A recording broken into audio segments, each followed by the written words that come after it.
Hello, everybody. I am trying to figure out how this works, and I'm not even, well, I made this chat with my phone, and I was hoping I could switch over and stream it from my laptop. But when I went to my laptop, all I see is that I'm only able to watch myself instead of actually broadcast from there. So I'm going to take just a minute here to try to figure out if there's a way that I can fix this. Nope, there I am. Yeah. Okay.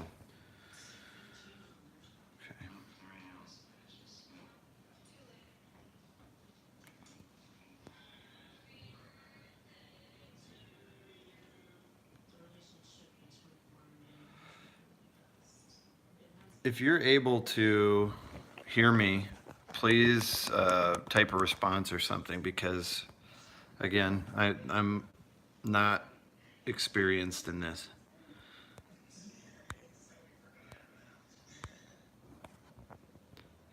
And I'm not seeing any kind of comments or anything from all of you.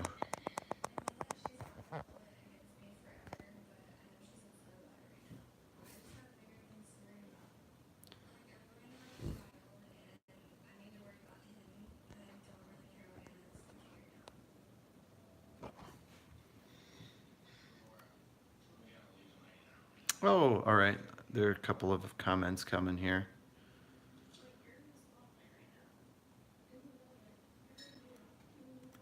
Got 2 comments.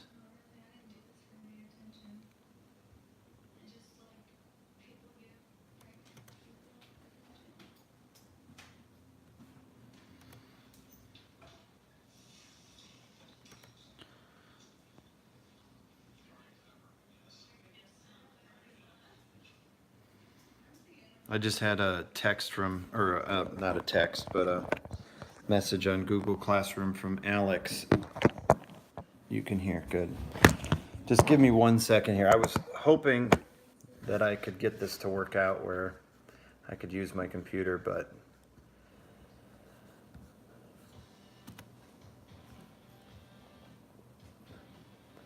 do you prefer this or do you prefer the Google Hangout like we did the last time? I can tell you that I'm already sort of leaning towards Google Hangout because I can hear some of you respond to my questions and things as opposed to me just talking in silence. I mean, yes, you can type and everything, but what's your preference if you just respond for me?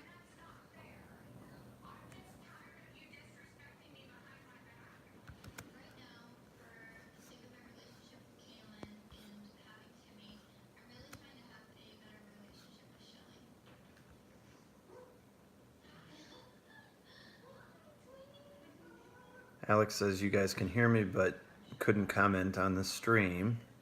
But I do see there are a few people that are commenting. So,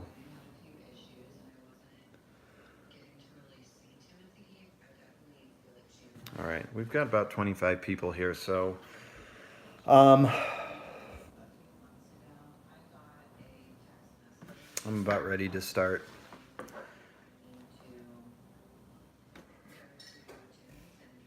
We can't comment for school accounts. Okay. So I'm guessing, Cameron, you're using your own account.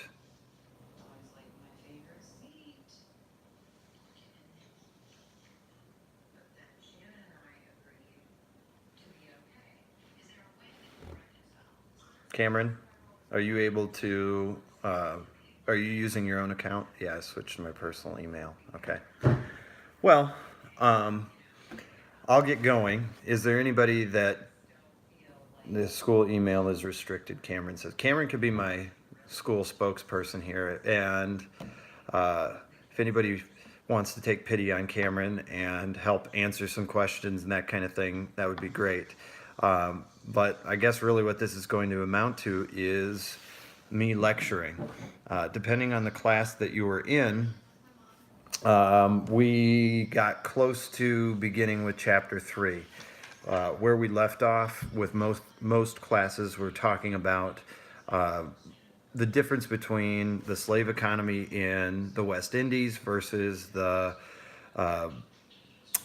headright systems that were developing right away in the Chesapeake colonies. Okay, and so that is something that you're going to want to keep in mind, that in the southern colonies like Virginia and Maryland, Georgia, and even South Carolina, although South Carolina uh, slavery would catch on there earlier, the headright system the with indentured servants would be the norm. Okay, so there were black slaves in all of the colonies, but the norm would have been the headright system. And again, with the headright system, those individuals, they came with the hopes of getting land and uh, only working for a period of 4 to 7 years. When that was done, they wanted to move on and they wanted to be free men.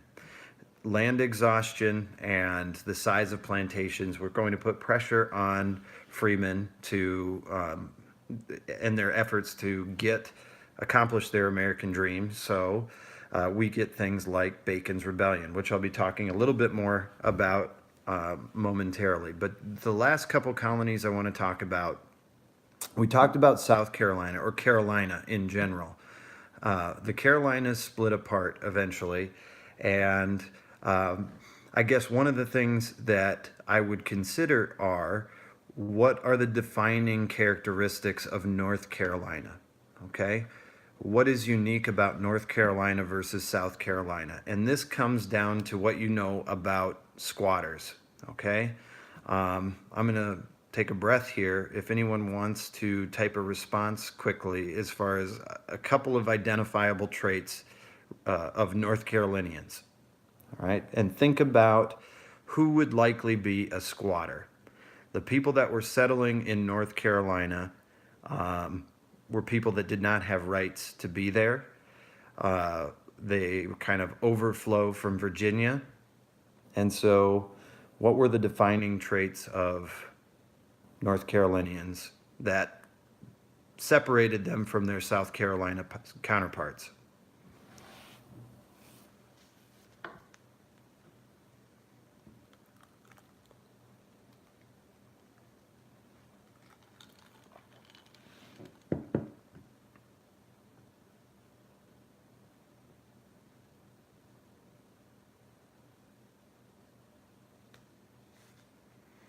See, if I don't wait for you guys to respond, then okay, Miley says they were more democratic, and that's absolutely true.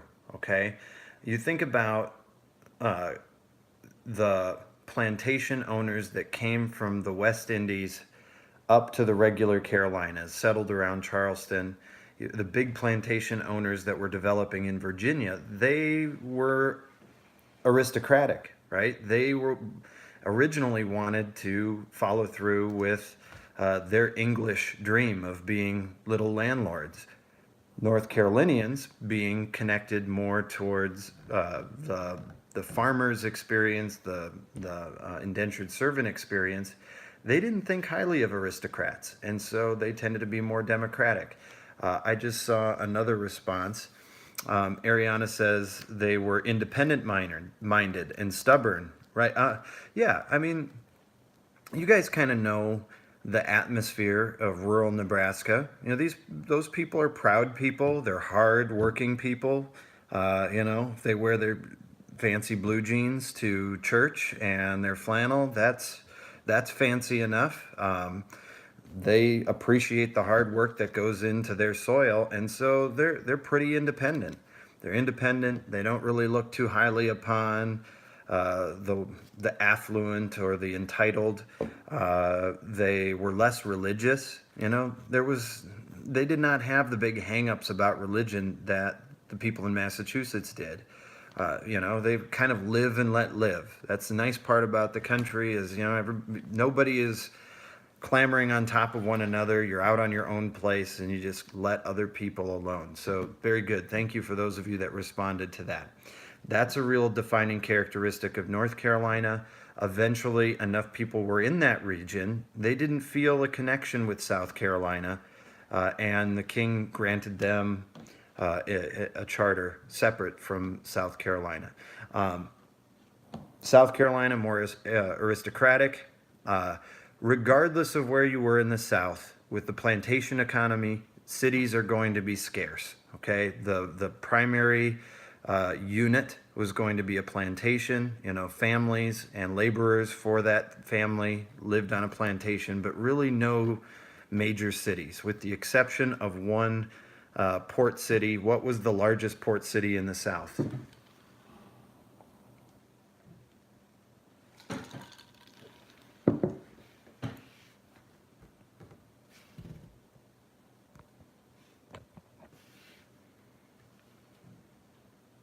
And this will be important because, yes, thank you, Claire. Charleston is correct.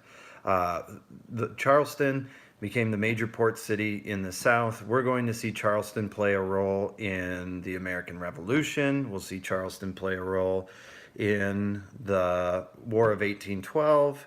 We'll see Charleston play a role in the Civil War. And if you ever get a chance to take a trip to Charleston, it's a really cool city, full of history. But certainly, size-wise, it didn't match up to the size of Richmond or Jamestown, those Chesapeake River cities. But it didn't match up to New York, didn't match up to Philadelphia or Boston, but it was a sizable port city. Okay, so I think that's pretty good for South Carolina, North Carolina. Keeping in mind rice was brought over. I think most of the classes we had a conversation about rice. If you don't remember us talking about rice in Carolina, please make a post right now and I will cover that. But otherwise, I'm going to move on. Okay, if you're going, what? Rice? Okay. So the last remaining colony then is the latecomer of Georgia.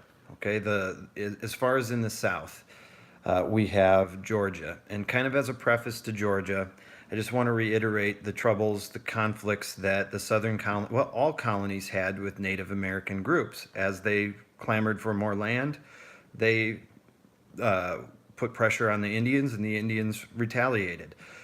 I think if I were you, one of the more difficult tasks for tomorrow would be identifying, defining characteristics of Native American conflicts. So you've got the Yamsey War and the Tuscarora War and the First and Second Powhatan War and the Metacom's War, and right now the one before Metacom's War is escaping my mind right now. But you know, it's like, okay, how am I going to keep these straight? Really, it comes down to geography. And so, for example, the Tuscarora and the Yamseys, those were in Carolina, right? Metacom's conflict was against the Puritan Society of New England. And in each case, and I know at least in one class today, we talked about the 3 Ds: disease, disorganization, and disposability. So typically the outcome, regardless of where the conflict was the same, okay? I'll talk about little nuanced differences, but part of the reason Georgia reminded me of this is because England wanted to create a buffer colony. So in 1733, and that's quite a bit later, you think about Jamestown, 1607, you've got Georgia being established in 1733, 100 plus years later. The whole point of Georgia was not to be a profitable plantation colony, but to protect the wealthy colonies of South Carolina and, to a lesser extent, North Carolina from Spanish invasion and Native Americans. Okay, the king knew from the outset that this was not going to be a profitable venture, at least right off the bat, and they used subsidies to support that colony. You think about what subsidies are, is the government pumping money into something so that it doesn't go bankrupt. Ethanol, for example, right now. If we didn't have subsidies for ethanol, ethanol gas would be more expensive than regular gas. So I hope you realize that. If that blows your mind, let me know. Leave me a comment there. But yeah, you go to the pump, you pay less for ethanol gas, not because it's cheaper, it's because tax money is going into it. Okay? So that's what a subsidy is. And the king created this royal colony simply as a military defense for the wealthier colonies.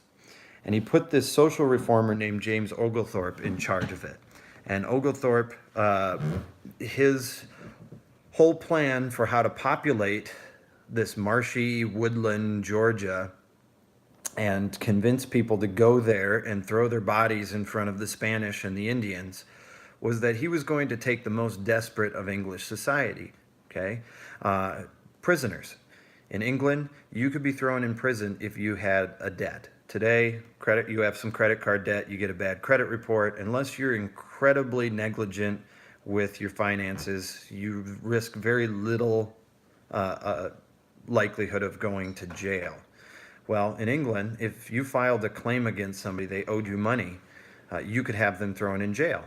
So England's jails were festering with people who were downtrodden, and Oglethorpe and the founders of Georgia, unlike the other colonies, really were willing to take prisoners as indentured servants. So you get quite a mix of culture in Georgia, downtrodden people, indentured servants, people who came from Germany and Scots-Irish.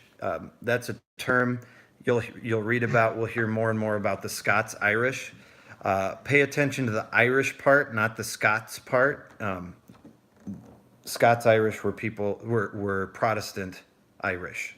Okay, again, Ireland mostly Catholic. The Scots-Irish were Irish people that had left their island and gone to Scotland to hang out because they were Protestant.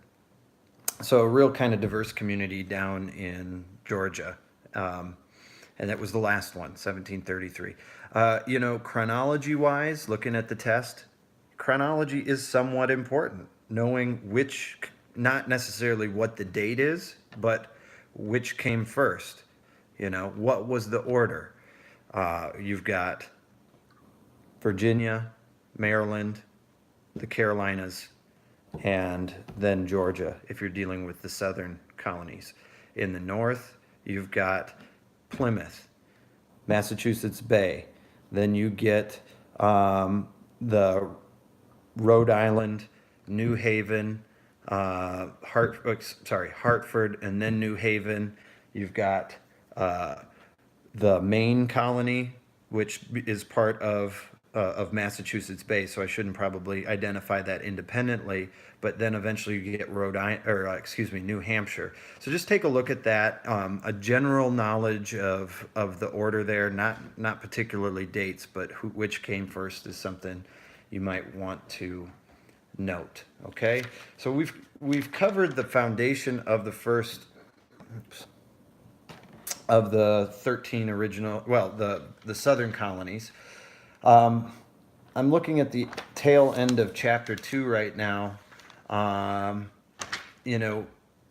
Let's talk about the Native American conflicts, okay?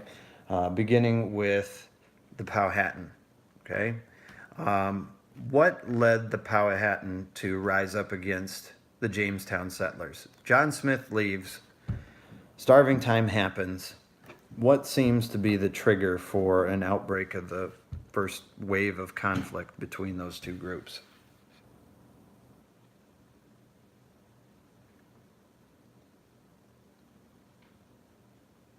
And I gave you a real hint there, starving time.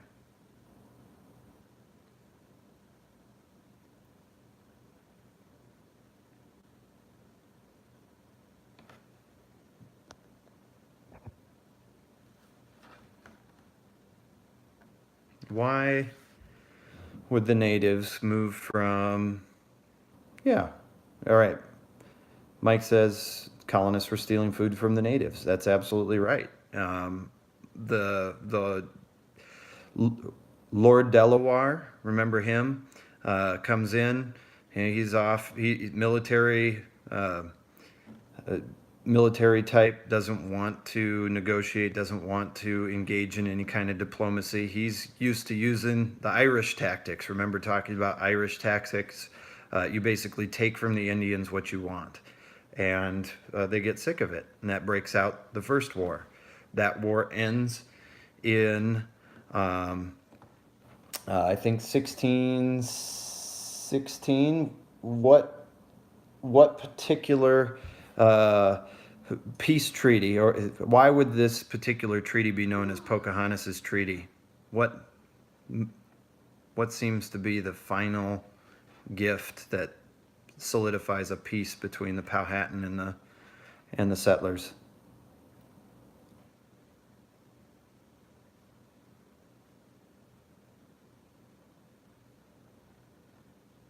I have to grab my charger. I'll be right back. So somebody type the answer, and I'll be.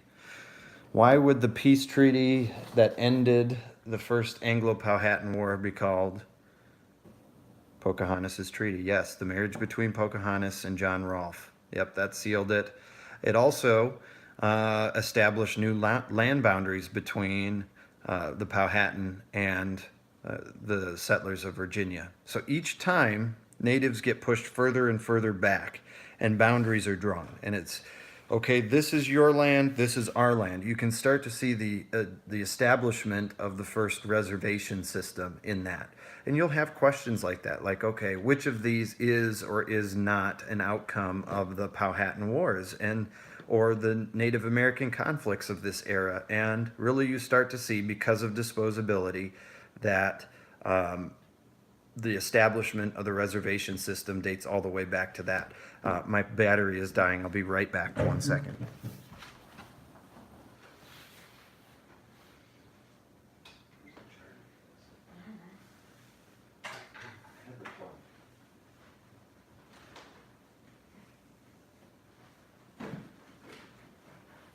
Usually one over by the junk drawer.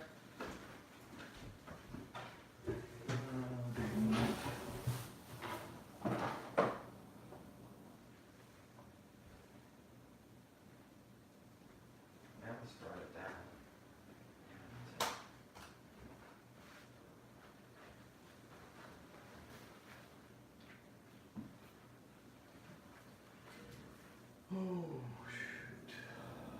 Well.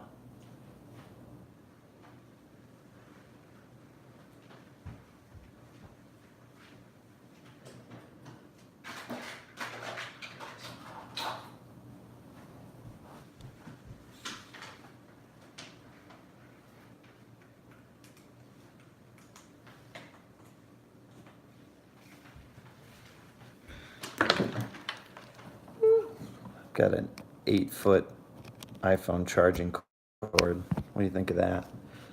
Okay. Second Anglo-Powhatan War.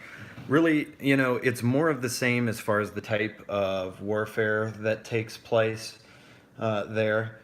The thing that really we need to take away from it is that, well, what's the end story for the Powhatan and the natives of the Chesapeake area? What does that community look like, let's say, 30 years after the Anglo-Powhatan War? It's not so much about the fighting. That's not the issue. But what is the outcome? What are the consequences? What's the native population around Jamestown and the Chesapeake Bay look like?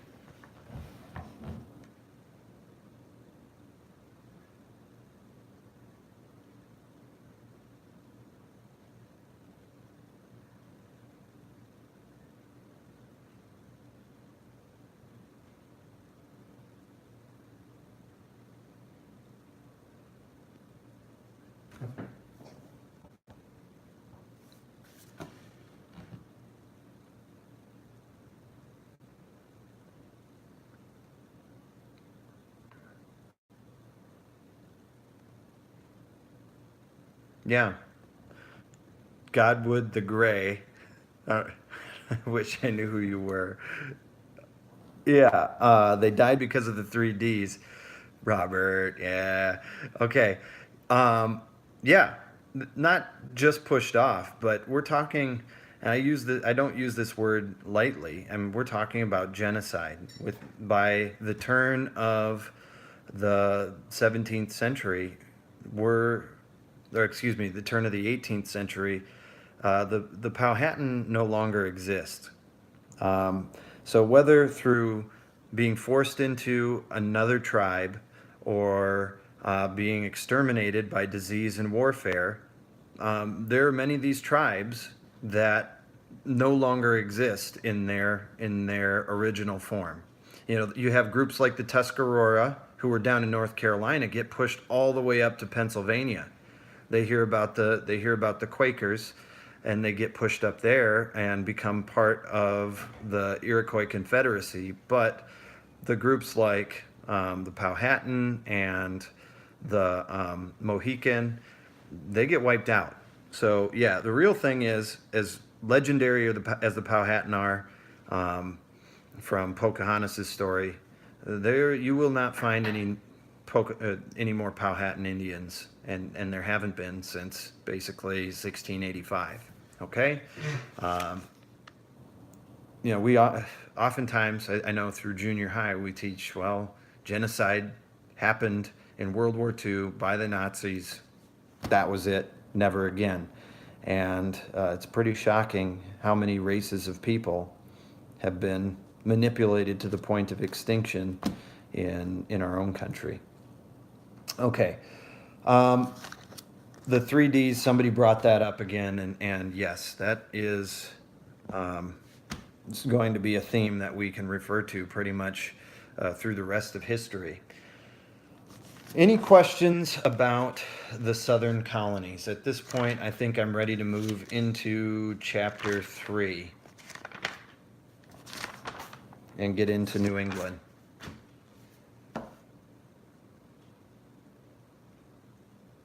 Okay. So, and if you do, just post them. I can always come back. Chapter 3, we move into the northern section colonies. Okay. I wish you guys could see this text my wife just sent me. Please put the dog out so it doesn't crap on the floor. So don't let me forget to put the dog out before I go to bed. Good night, Ann. All right. The New England colonies, all right? First group to get there are the Pilgrims. The thing I think with the Pilgrims, Puritans, Calvins, Protestants, Quakers, all of these different Protestant groups are difficult to keep track of, because sometimes they're called, for example, separatists, and sometimes they're called, all referred to as Puritans, and I'll try to keep that real clear, but that's something you'll want to pay attention to. Our starting point here is the Protestant Reformation. So I'm not talking about the English Reformation with Henry VIII. I'm talking about the Protestant Reformation with Martin Luther in Germany, turn of the 16th century, 1518, okay, something like that, before Henry VIII. Protestant Reformation was based on high ideals. I always kind of refer to Henry VIII, his whole ideal was getting divorced. Hey, Martin Luther, more concerned about saving religion as he saw it. And I'm going to talk about the Reformation from the eyes of Martin Luther, and certainly not proselytizing my own religious beliefs here. But Martin Luther saw the Catholic Church as corrupt. There are things that Catholics did and do that Luther did not identify as fitting with the mission of Jesus Christ. Okay? For example, looking around at the influence that priests and the Pope had in politics. Okay, the amount of money that the church takes in and spends on things that don't really fit what Luther saw as the mission of Jesus. That, you know, money gets spent on enormous cathedrals and beautiful statuary and stained glass windows and ornate decorations and jewelry for the clergy, and very little is spent on the poor people of Europe. That was a big thing. Another big thing was that there was sort of an authority or power that the priesthood had over all the population. Only they could forgive sins. Only they were allowed to read and interpret the Bible. The Bible was printed in Latin, and only priests were allowed to read it and interpret it. Luther said, "Think about the souls." Well, he didn't say it, but his point was, think about the souls that could be saved by allowing people to read the Bible in their native language. The role that the saints have in the Catholic Church, the focus on Mary and the role Mary has in the forgiveness of sins. Luther said none of this is justifiable in the Bible, that really the focus of Christianity should be on the works and teaching of Christ and what can be affirmed in the Bible, in the Scripture, and that a lot of this other stuff is, at the very least, extraneous. It's just not what Christianity should be about. That's the start of the Protestant Reformation.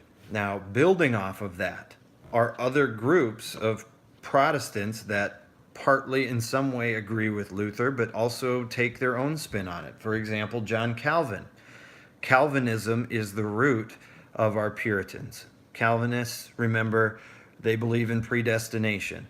Calvinists don't believe that you can save your own soul, and nor can any other human help you save your soul. So a priest and a pope don't have the power of indulgences. They don't have the power to forgive sin. That is God's power alone. And with predestination, after the original fall from grace, God basically identified there's going to be a group of humans that are saved, and there's going to be a group of humans that are condemned. The best you can hope for in a Calvinist society is to live a good life, and hopefully, well, number one, God will let you know if you're heaven bound through a conversion experience. And number two, while you're on earth, if you live a righteous life, God will bless you for it. If you live a sinful life, God will smite you for it. And even though you could not affect your ultimate destiny, Calvins believe very much in what I call sympathetic magic, in the sense that if you do good, God will do good for you. If you do bad, God will make your life a living hell. Okay? And that really creates the uptight kind of Puritan concern for living righteously, because not only can you bring about a curse on yourself, but you can bring a curse on your whole village, as we see with the Salem witch trials. So Calvinism starts in France, but gets brought to England. A group of people that latch on to Calvinism want to follow its ways and purify the church in the following way. Basically, no one should be allowed to be a member of the Church of England unless they've gone through that conversion experience.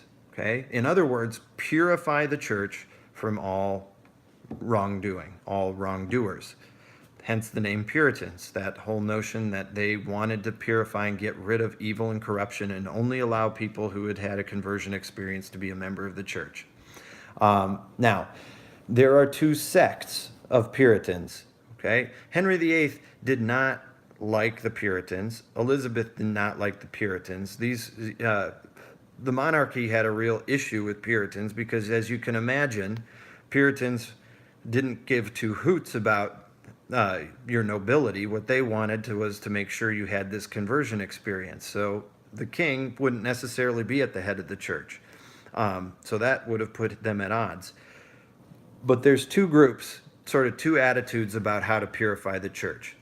One group, mainstream Puritans, want to purify the church from within. The other group feels that they're getting nowhere fast with the clergy and with the monarchy, and they want to separate. They're called Puritan separatists, okay? That second group, the separatists, they're going to be the ones who ultimately become pilgrims. Okay, what happens is King James gets fed up with these Puritan separatists. These separatists wanted to create their own church. They're not going to be the king isn't going to be the head of their church. He is not about that life, and sends the separatists packing. They go to Holland. Okay, Holland had recently been liberated from Spain, England's enemy. So they go over to friendly Holland before Holland starts having problems with England, and they try to establish their church in Holland. But they don't want to be Dutch. Okay? They don't want to speak Dutch. They don't want their kids to learn Dutch customs. They don't want anything but to be left alone. But in the decade that they're in Holland, their community is being Dutchified, which, I can't imagine. I won't even joke about what kind of parallels we could make in our own modern day context. But this whole idea that, oh, we don't want our kind to be mixed with their kind. And so what they wanted to do is maintain their English customs while being able to maintain their own religious values. So they look for a way to get back into the English realm. Okay? The only real thing that seems like the way that they can have their cake and eat it too is to go to the far fringes of the English realm, all the way over in the New World. And miraculously in 1620, that's what happens. They get a charter, coming back to that word that we talked about in our classes, they get a contract with the Virginia Company to come to Virginia. Well, they sail over, and in the voyage, they have a pretty decent ride. One person dies, and there's one berth on the ship, so I guess it's a wash. But they're 600 miles off course when they land. They land on the very tail end of what is the Cape Cod in the Massachusetts Bay area. And because they came over with relatively few casualties, and because they're sick of being on the sea, and because they're running out of supplies, they believe this is God's sign that they should settle up shop right there, wherever they are. So before they get off the boat, which is called the Mayflower, they draw up a contract of their own. Right? We're not in Virginia anymore. We need our own contract, our own commission, and this Mayflower Compact gets put together. It's a precursor to a constitution. It's not a constitution, but basically it says everybody that is male and a freeman has a voice in our government. Our purpose of our government is going to be set up to serve God. Okay? That this is going to be a religious and holy community in appreciation for what God has done for us. And they established the Plymouth Plantation. Okay? Now today, Plymouth is just a tiny little suburb outside of Boston.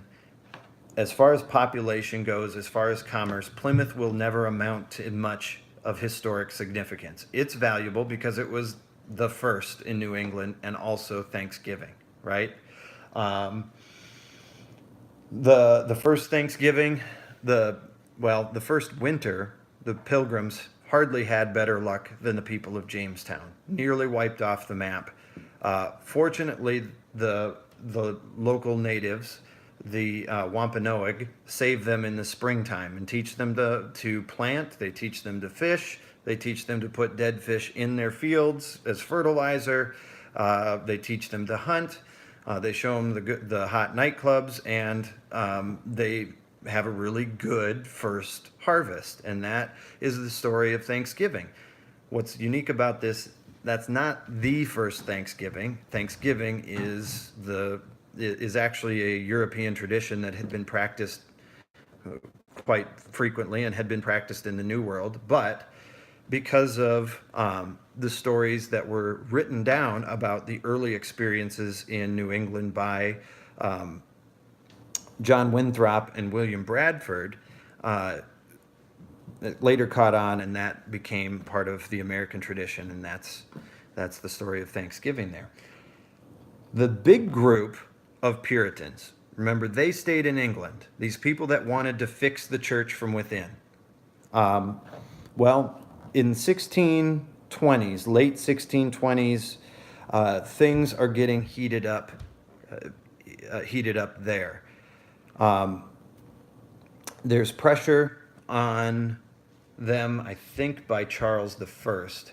I don't want to misspeak, but anyway, the monarchy is putting pressure on them, and they decide to get out of Dodge as well. In fact, we're talking about the beginning part of the English Civil War, and so there are a lot of people that are leaving England. It's overpopulated.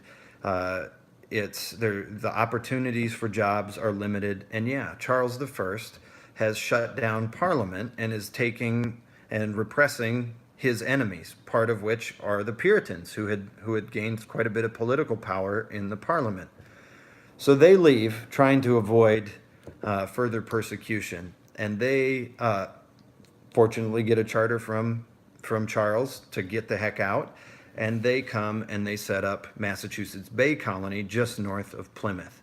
That's going to be the bigger center and ultimately the capital of Puritan New England. Okay, this is everything else. All the other colonies are going to be dwarfed by Massachusetts, with the exception of Virginia. Virginia will always be the largest of the colonies, followed by Massachusetts, and then Pennsylvania. So the Massachusetts Bay Company comes over in 1630 and sets up shop as part of the bigger Great English Migration. I had recommended a small mnemonic device to you guys that all the colonies that were established before 1630, which would be Plymouth and technically Maine, because Maine had been given over as a land grant, like I want to say 1620-ish, but before the establishment of Massachusetts. But Plymouth and Maine ultimately become part of Massachusetts Bay. Okay, everything before 1630 becomes part of Massachusetts Bay. Any of the colonies that were created after 1630, they're going to become their own colony and eventually their own states. So with that, we get Rhode Island. All right, what's the deal with Rhode Island and the people of Rhode Island? Who are those miscreants? Why does Rhode Island get dubbed the sewer of New England?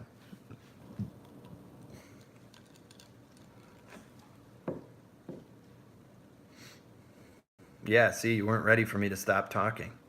Taking a breath.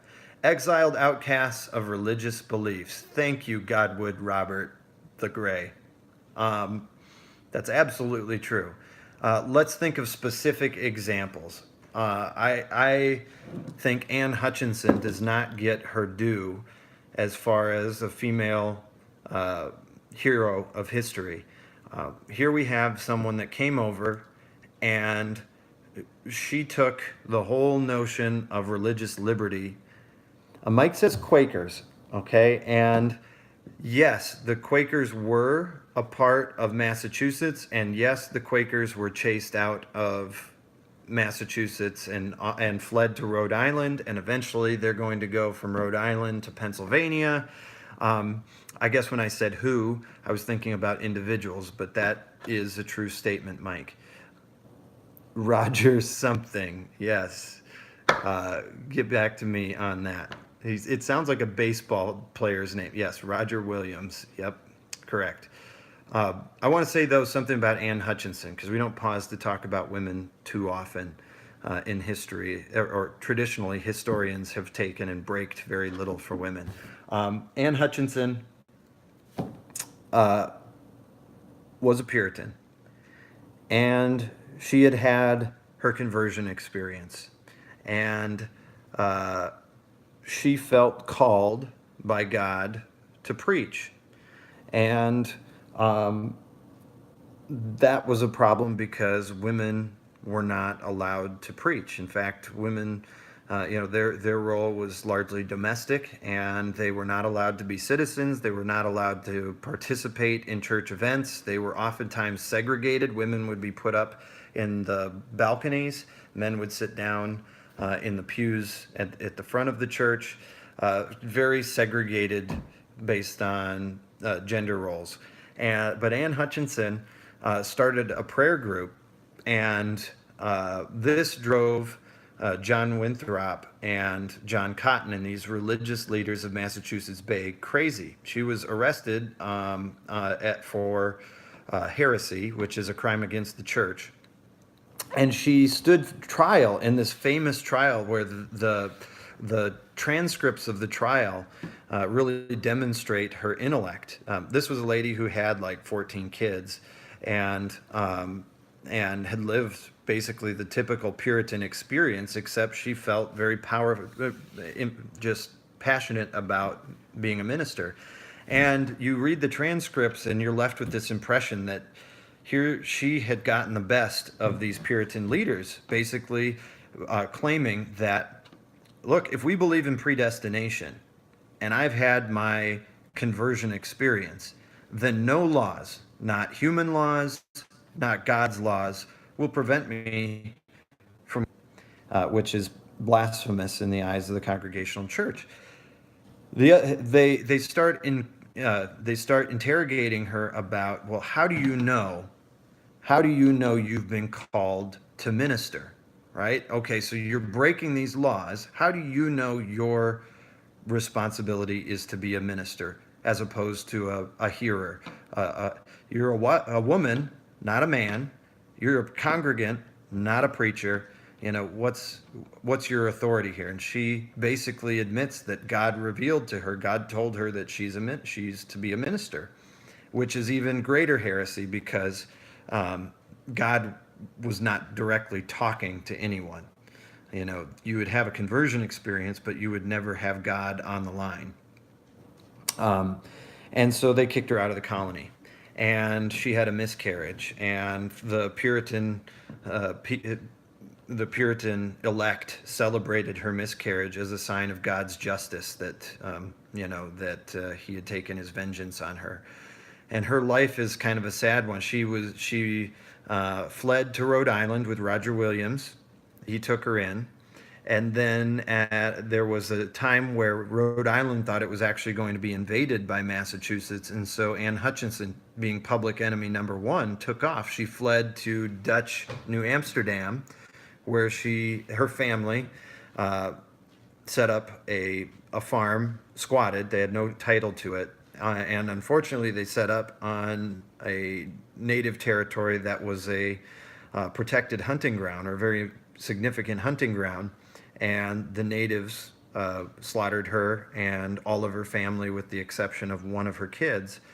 And again, the Puritans threw a huge celebration that Anne Hutchinson had basically gotten her divine deserts.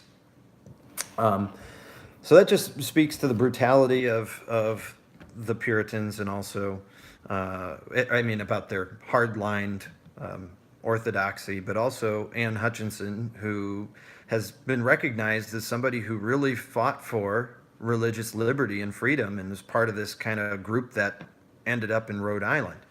Roger Williams, similar story. His big crimes were, number one, criticizing the government of England for not buying the land from the natives, right? How can you have a contract to something if you didn't rightfully pay for it? And so that was crime number one, was criticizing the government and the church. And then the other thing was, well, that would have been considered a crime against the church, because the whole taking of the land and the establishment of Rhode Island, that was considered to be a religious thing. And then the other thing was being friendly to the natives, that he had committed sedition by not being loyal to his country. So they kicked him out of Massachusetts, and he went down and set up Rhode Island at Providence. And today Providence is the capital of Rhode Island.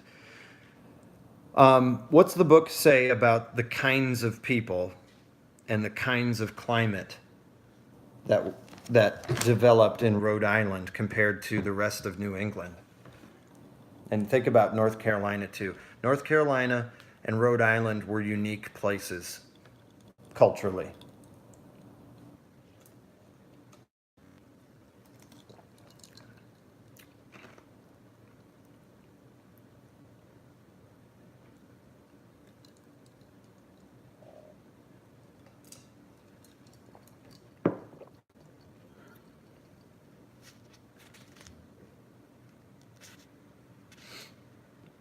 ragtag exiles, independent. Yes. I mean, again, these were people that didn't tolerate aristocrats. They didn't tolerate elites, people that had power and used their power to pick on others.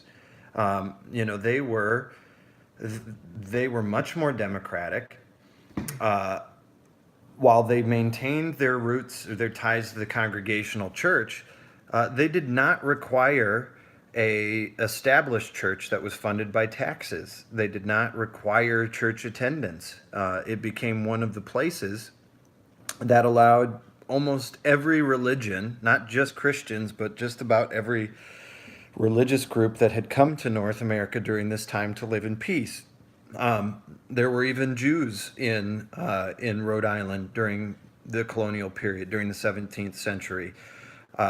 I think your book says something about to the fact that eventually they were forced to pass a law that said that it was illegal to be Jewish. But the way that I read that is that that wasn't really enforced. It was more of a dictate by the crown. But yeah, it was religiously tolerant. There was no established religion there, even if people like Williams brought their church with them and set up shop. Okay, so that's Rhode Island's story. The rest of New England, you know, really kind of repeats Massachusetts' story. Massachusetts grows very, very quickly. Within 5 years, you get Connecticut.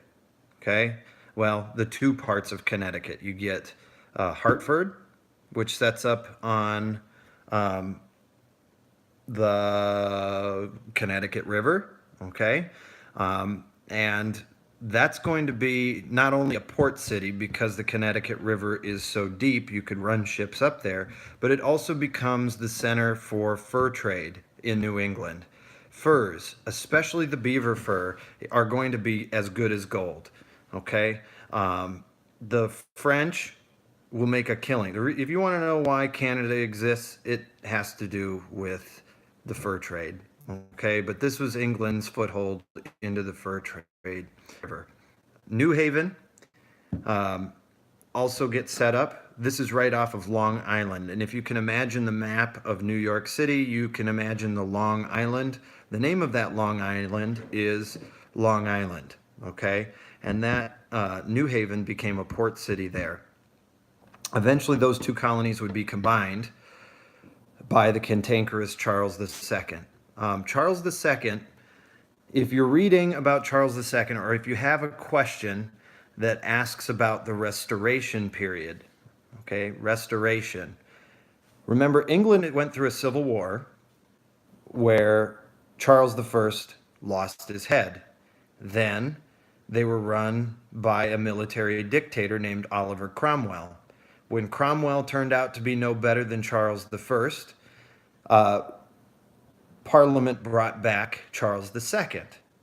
Charles II is kind of interesting. I mean, I don't know what to think about him as a character, but he is really involved in North America in a way that other kings really weren't. He cares about managing the colonies, but he's also kind of a, I don't know, he antagonist in the sense that when he finds out people that were responsible for his father's death are hiding out in New Haven, he cancels New Haven's charter and ties it to Hartford and makes Connecticut.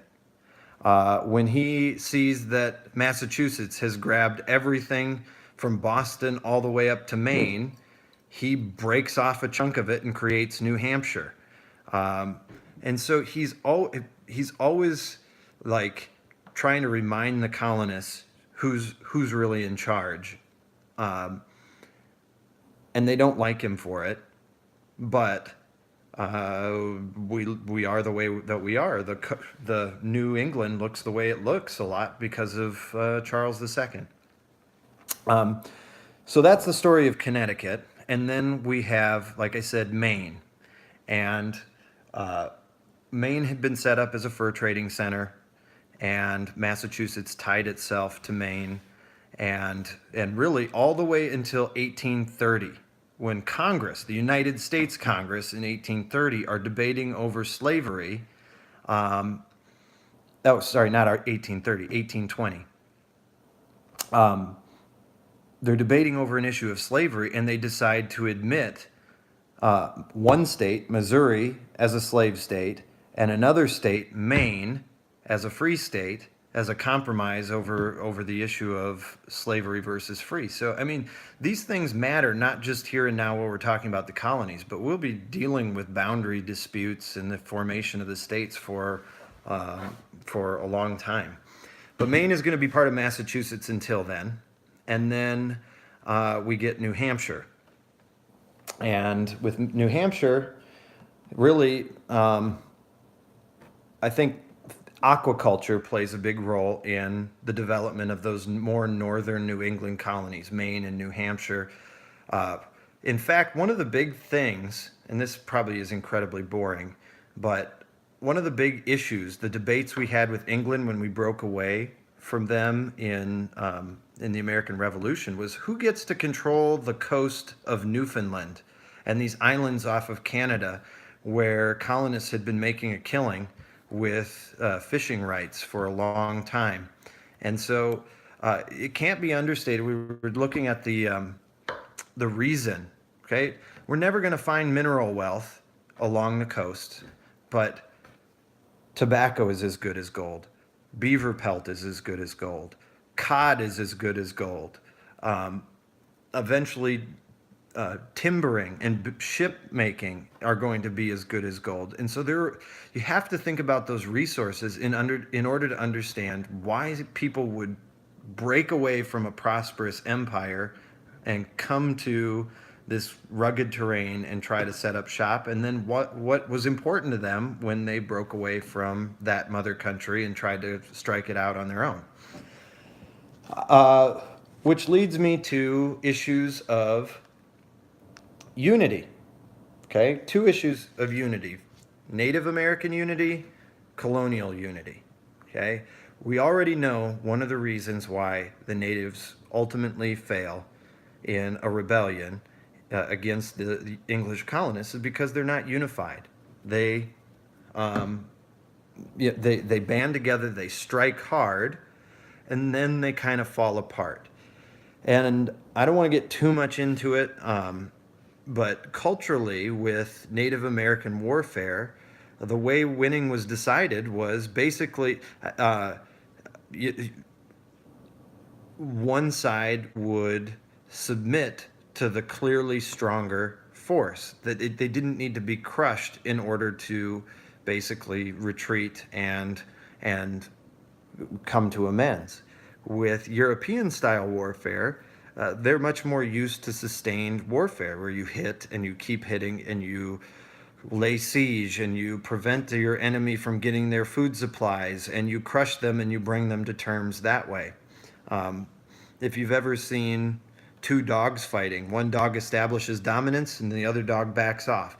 That is the best analogy I can give you for the type, what was expected in warfare by Native Americans. So they'd hit, and then they'd kind of back off and see how things happen, and they would never really recover. The Pequot War, we see the first uprising in New England, right? The Pequot, which lived along the Connecticut River as Puritans are moving in there and setting up New Haven and Hartford and challenging that access to the hunting grounds.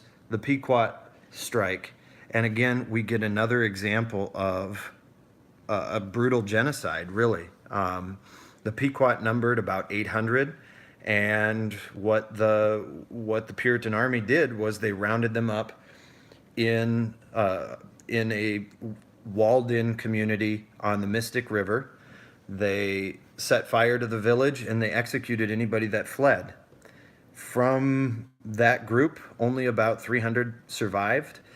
200 tried to make it out to New York to meet up with the Mohawk, and the Mohawk took their leader, executed him, sent his body parts back to New Haven, and then that band was leaderless. They came crawling back to the Connecticut River Valley, where they were taken as slaves or they were forced to move into other tribes and renounce their allegiance to the Pequot name. And so while it wasn't complete literal annihilation, it was cultural annihilation there with that particular group. And again, it's celebrated by the Puritans as God's divine justice against the uncivilized heathen forces of North America.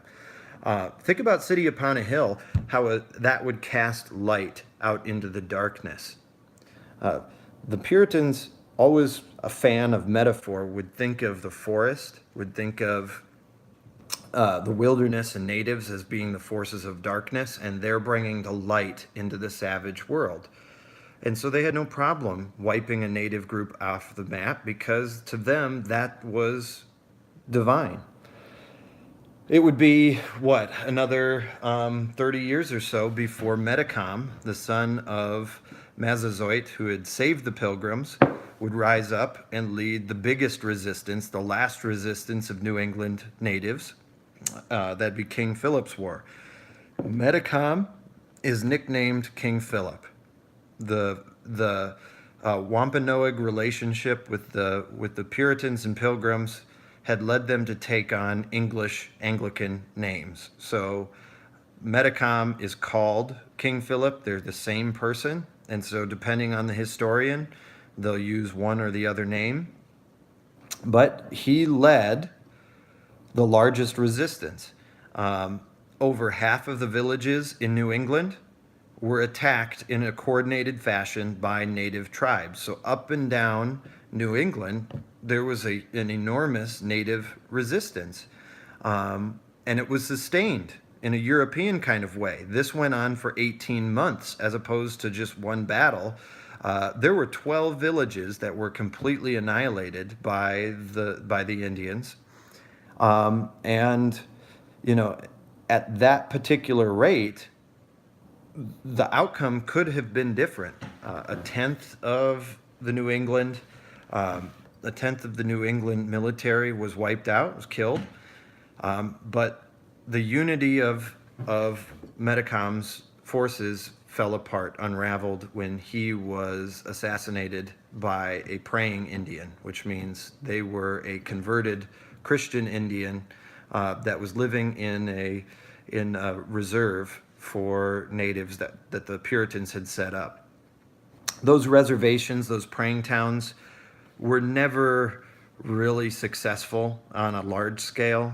It was a weak attempt after basically the Pequot War was used as propaganda. Like, oh, look at these, even in the 18th century.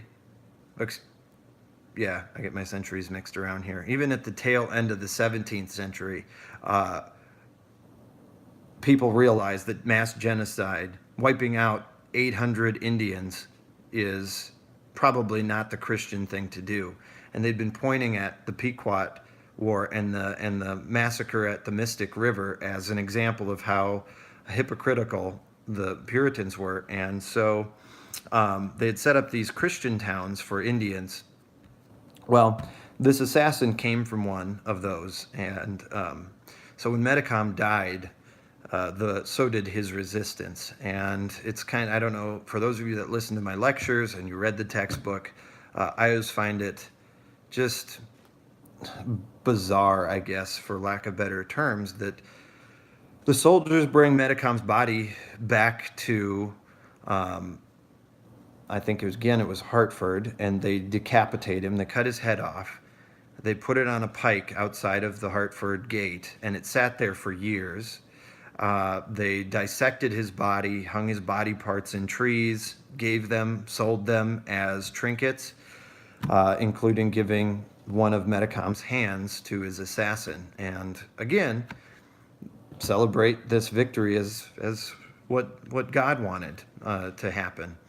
And so that, for all intents and purposes, is the end of Indian resistance in New England. Now, other than that, what value is there in this conflict between natives and Puritans. Okay? There's one other thing, and that's it creates sort of this bond, all right? This unity. Massachusetts came and helped Connecticut. Connecticut, and Rhode Islanders got in on the fray, even though they're not super popular. Everybody was getting along to defend white people from brown people. And so we start to see these signs of colonial unity in New England. The New England Confederation, 1643, is referenced. It was a defense league amongst these colonies, right, to come to one another's aid if they were attacked by an enemy. Think Dutch, think French, think Indians. Whoever it would be that would come out of the forest, they would come to one another's defense. Another example of colonial unity that we see in this time, kind of the mid 17th century, is how New Englanders responded to the dominion of Sir Edmund Andros.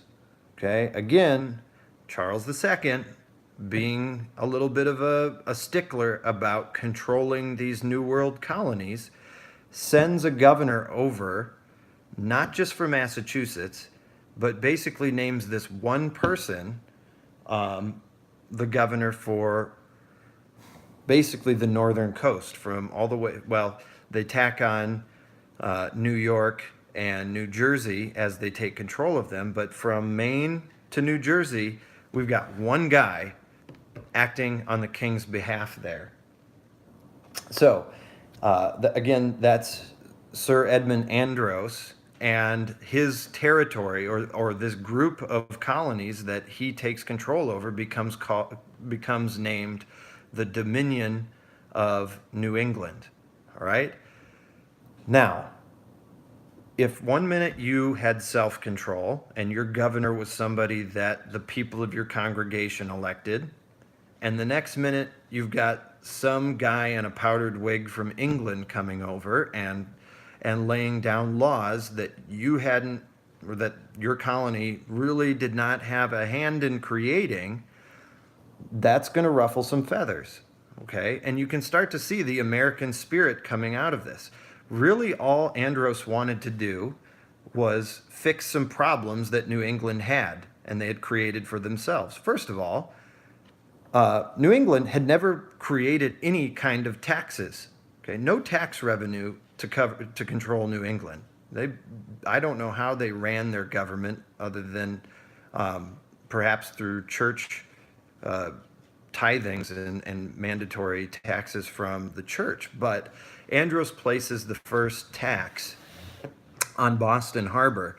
He taxes alcohol, which is never a good idea with your party groups. And he taxes livestock, which is going to be a problem for farmers. And you're living in a time where everyone is a farmer. So these taxes are supposed to give some revenue to the community so they can, do some things. But since it's Andros deciding it and not the colonists, they get a little miffed about it. The other thing he tries to do is to straighten out some fraud and abuse in land titles. Squatters coming in saying, "Oh yeah, this is my land. The title dates back to my great uncle Jim, and this has been in my family for years, and I'm the rightful owner of this territory." Well, people forged titles, faked their ownership of titles, squatted wherever they wanted. And Andros, what he wanted to do was to make a uniform title system for New England. So he required every property owner to prove their ownership of their property and pay for it. Okay, so, am I slowing down here? Is my internet?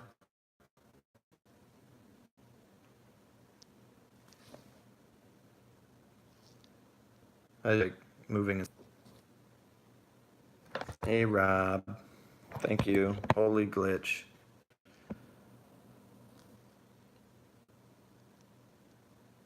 Buffering. Reminds me of an old YouTube video that made me laugh where it's like things that you'll never say.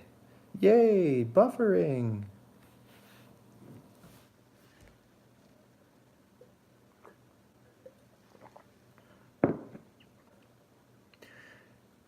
All right, I'm smoothing out a little bit. Okay.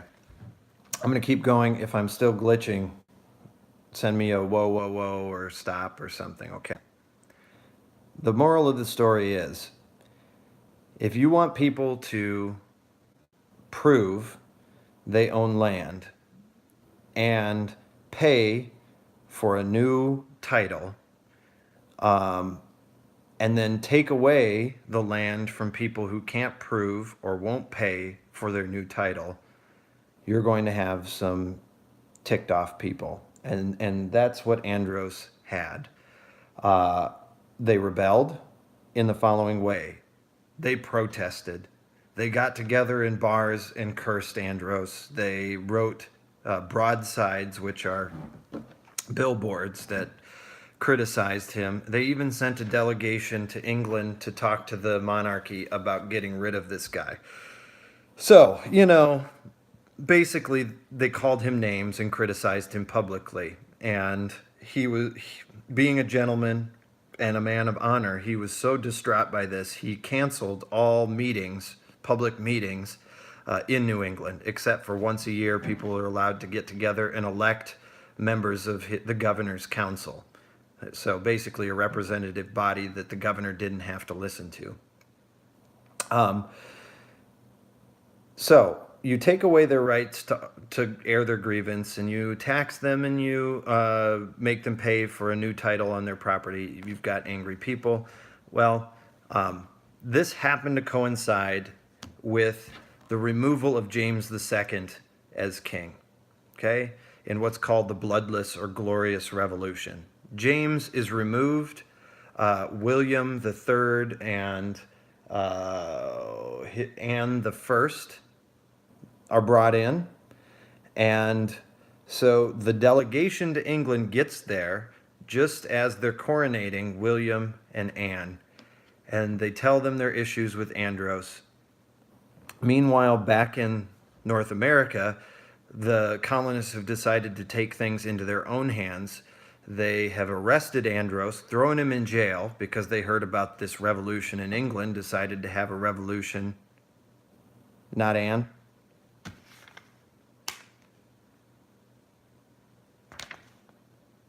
Oh, Anne comes after Mary. Sorry, you're right. Doesn't really, I mean, it matters, but only very little. Thanks, though, Rob. The point is, the monarchy, Mary II,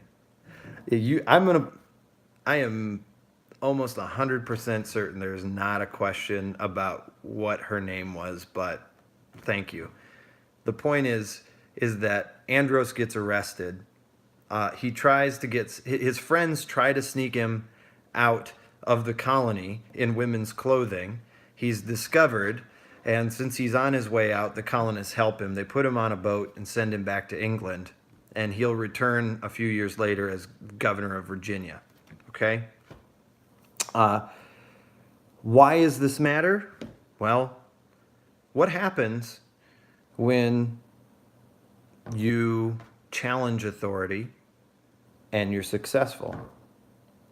Okay, you guys might have been in this situation before, irritated with a person of authority. You go to a person of greater authority and you're like, hey, this teacher, crackpot, right? Or, hey, this assistant manager is whacked, and they're like, you know what? You're right. We'll get rid of them. How does that how do people respond when they get a taste of success?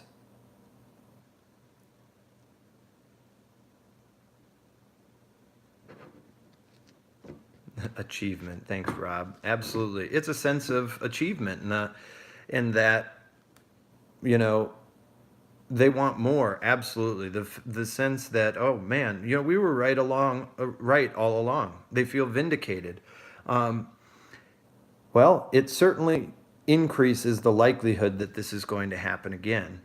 And it does. It happens again in New York and in, I think, Maryland as well. There are these little revolts against authority, against aristocracy. You think about in England, the um, everything in the feudal system was about hierarchy. And now you have these colonists who have no family names, no real uh, uh, weight to their position in life, and they're throwing out their English lords. From this point forward, so now, well, Andros was booted towards the end of the 17th century, so 1690s. He's gone. From this point forward, the governors and the leaders, the royal leaders of the colonies are going to take a more hands-off approach, from this point until about 1763, the end of the French and Indian War. And that's very, very, very, very, very, very, very, very, very, very important, because 70 years in the life of the colonies is a long time.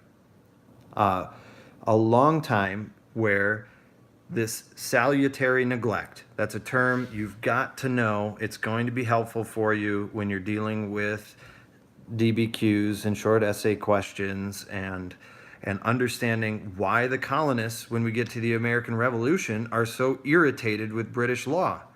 Well, they lived a period of 70 years without any kind of interference whatsoever. And now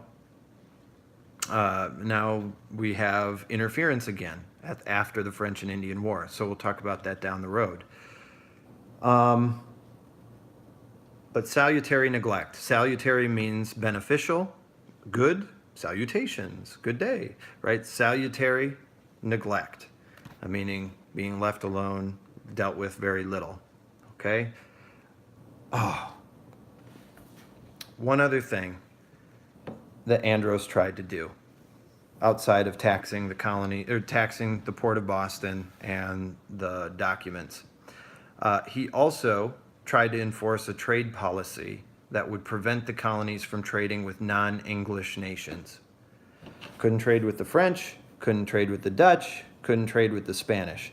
It's called navigation laws. And the reason I'm upset that I didn't mention that is because at the end of salutary neglect, at the end of this 70 years of time, we're going to see England trying to enforce those again, right? So you have these laws on the books, you don't do anything with them for 70 years, and now you want to enforce them again? That's going to be a problem, right? It leads to smuggling and all kinds of mischief, and is a big part of why the revolution takes place. So I'm sorry that I didn't put it in there chronologically. I hope you'll forgive me. All right, on to, you guys hanging in there? I've lost about 10 people. Do you want me to keep going, or are you guys ready to call it a night?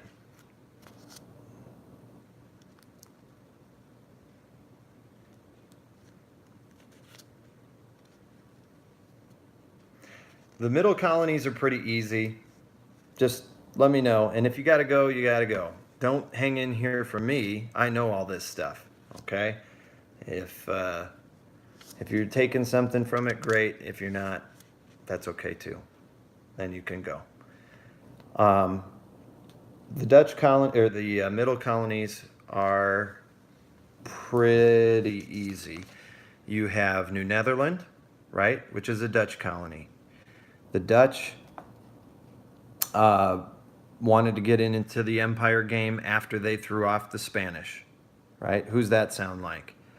You beat your Spanish enemy, and now all of a sudden you want to be an empire.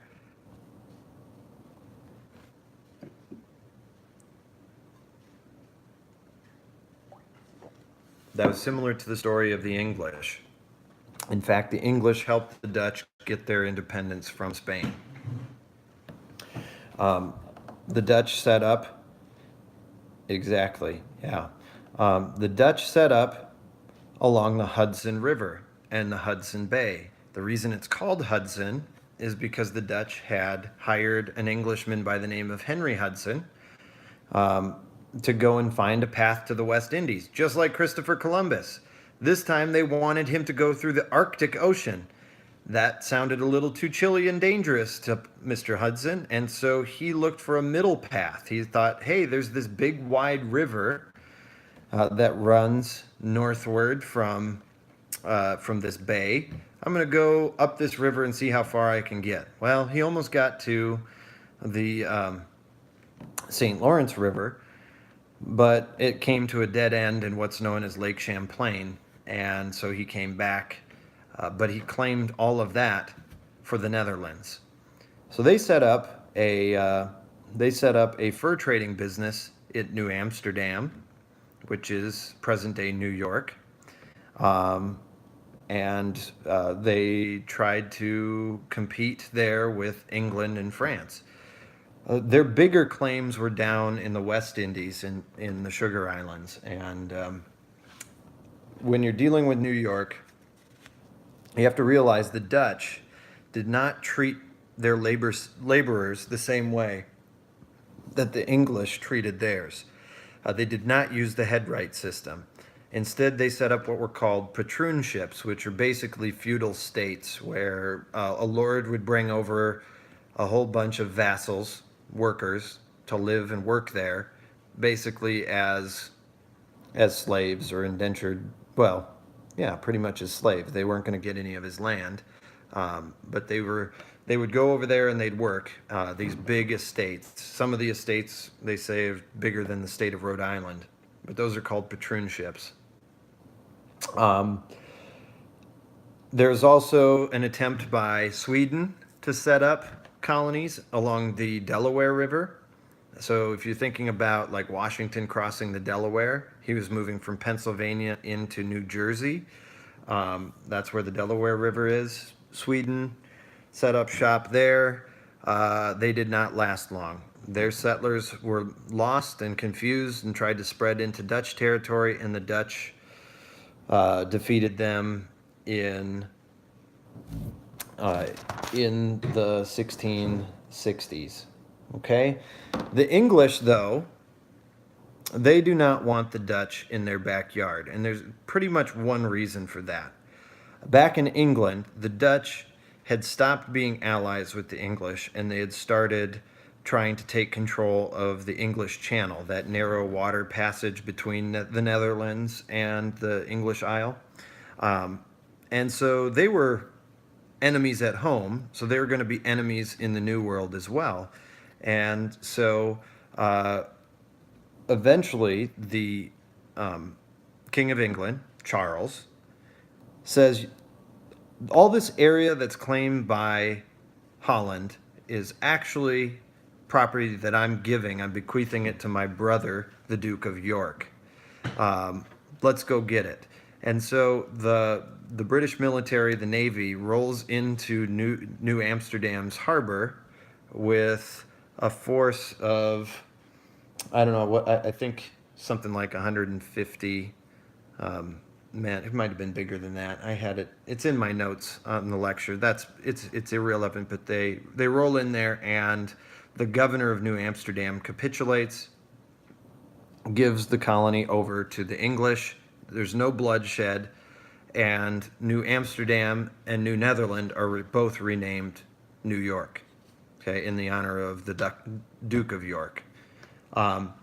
What contributions the Dutch leave to New York is that because of the whole experience with patroonships, and you've got these landed elites like the Livingstons and the Delanceys, those people are going to hang on to those aristocratic ways. And so New York is said to be more aristocratic than the surrounding area. Then we get the Quakers of Pennsylvania. The Pennsylvania experiment there was set up by a guy by the name of William Penn, who was a Quaker. The Quakers get their name from the shaking or the tremoring they supposedly had when they were in a religious fervor or a religious state. They were praying so hard their bodies trembled, so they got dubbed the Quakers. The group's actual name was the Society of Friends. And the Society of Friends, just like the Puritans, had been critics of the Crown and the Church of England. Their beef with the Church of England, well, they didn't really have, the Church of England and the government had an issue with them. They were very rigid in their literal interpretation of the teachings of Jesus. They were pacifists, turn the other cheek. They refused to serve in the military. They refused to sign oaths of loyalty to the crown. They refused to pay taxes to the Church of England. They refused to acknowledge a person that was higher up than them in social status with any kind of title, like, for example, sir or lord or lady. Instead, they just called everybody, they just call everyone the standard title, thee and thou, or something like that. And so the Quakers, big time nonconformists. And when the English Civil War takes off and they're starting to be put in jail and persecuted because they won't serve in the military, William Penn talks to the king, King Charles, and again, King Charles II, and gets a charter to go and set up a colony where he can take these troublemakers away from the political scene of England.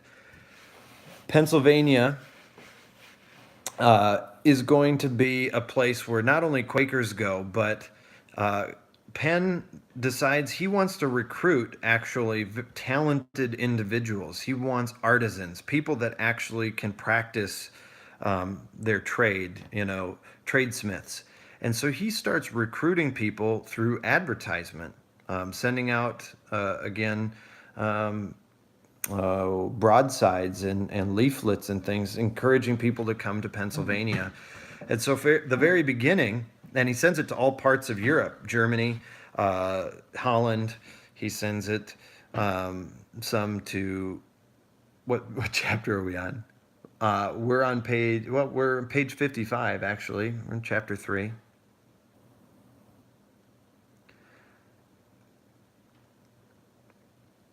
Okay. So he recruits people from all over, you're welcome, all over England, or all over Europe. And so the process already starts out very multicultural because of the intolerance that the Quakers experienced. Penn and the Quakers are actually not going to follow in the footsteps of the Puritans and persecute others, but they actually encourage religious tolerance and do not set up a church that's established by the state, a tax-funded church. They don't require military service. They make it really easy to come into Pennsylvania, so they don't have restrictions on the types of people or the nation of origin people are coming from. And the one thing that probably makes them most unique is that outside of Rhode Island, they pay the natives a fair price for the land that they claim. Penn actually establishes really good relationships with the natives of the Pennsylvania area. And so there's no hostilities in Pennsylvania between the people and the natives, while just next door in Massachusetts, they had just finished fighting Metacom's war. So that whole kind of liberal attitude in Pennsylvania establishes a pretty multicultural place. A lot of Germans and Dutch or Scotch-Irish go there and start in the western part of Pennsylvania. They are not as liberal as the Quakers are, and eventually they start squatting on native land, and that respect between whites and natives starts to break down. But that is, I'm trying to think if there's anything else I need to tell you about Pennsylvania. Okay.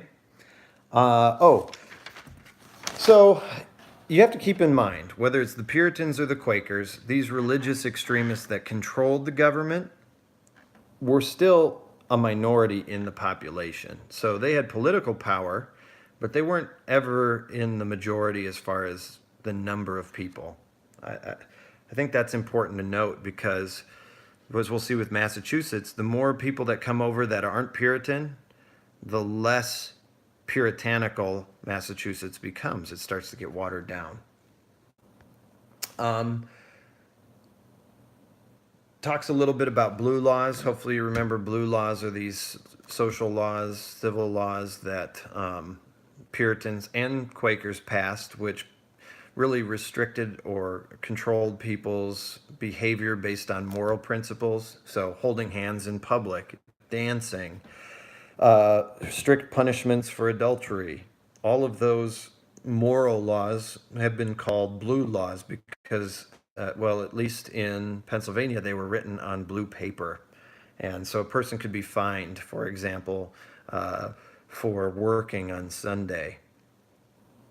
Those are called blue laws.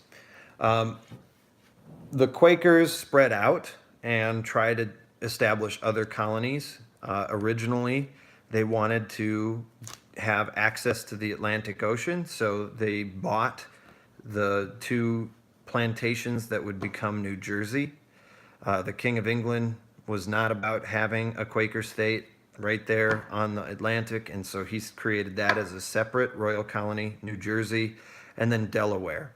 Delaware, pretty small territory, if you can picture it, would be part of Pennsylvania for a long time. In fact, they'd share a governor all the way until the American Revolution. So, but both of those colonies, New Jersey and Delaware, had a strong influence of Quakers there. All right, that brings us to the end of chapter 3, I think. Anything I missed or any questions as you're following along with your notes? I'm just looking right now at the chapter 3 concepts and vocab.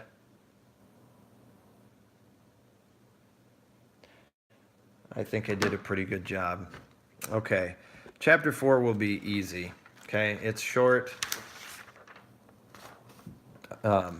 And a lot of this stuff we've already talked about. Remember, the first half of chapter 4 deals with the southern colonies. Do we have a good handle on the difference between sugar and tobacco, headright and slave systems, where they settled, how they grew, how South Carolina is the exception? Is there anybody that doesn't understand what I just said?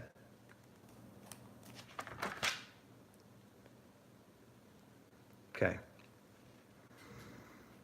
Now we need to talk about Bacon's Rebellion just a little bit. I'm not going to tell the whole story of Bacon's Rebellion. You can watch the notes on that. But, well, I'll just ask it. Why do we care about Nathaniel Bacon, the most delicious rebel in history? What did his rebellion, his Freeman's Rebellion, teach us? What did it do to the Southern way of life?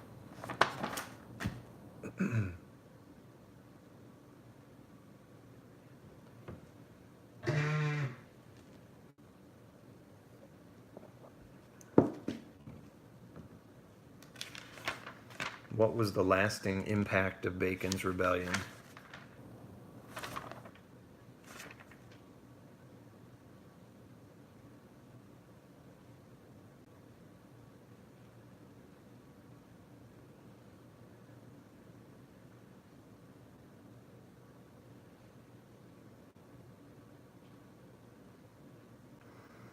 Well, while I wait for an answer, I'll just give the preface. Bacon led a group of indentured servants to rise up against Governor Berkeley, who wouldn't help them expand into Indian territory. It was too dangerous.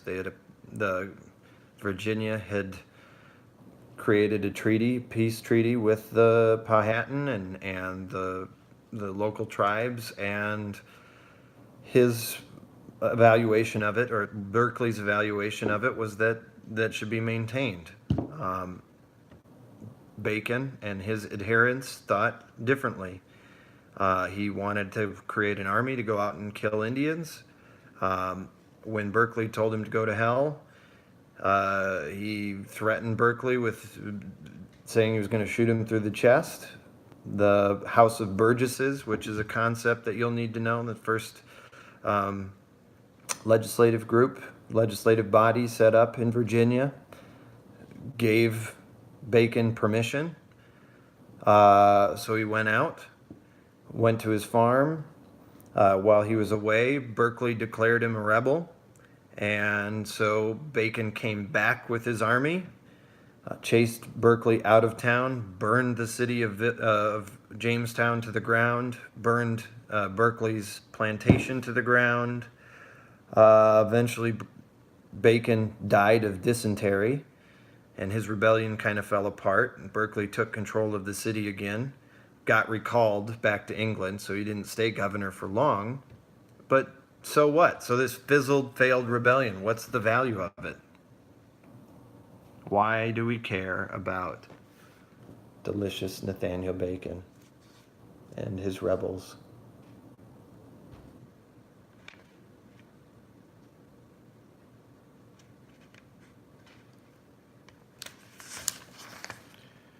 What did these former indentured servants teach us?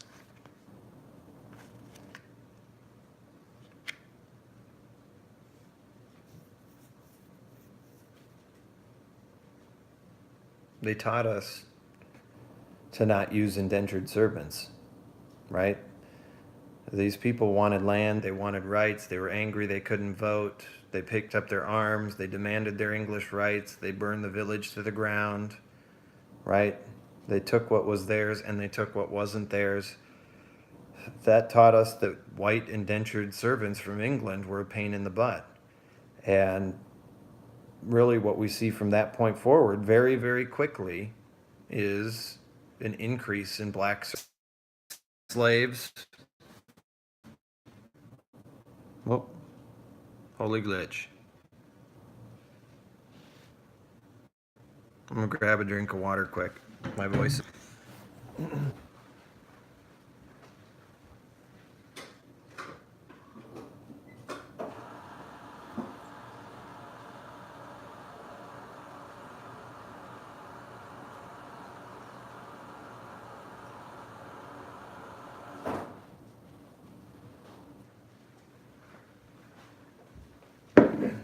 Okay. Good now. Yeah. The demand for black slaves. It was kind of a double-edged sword.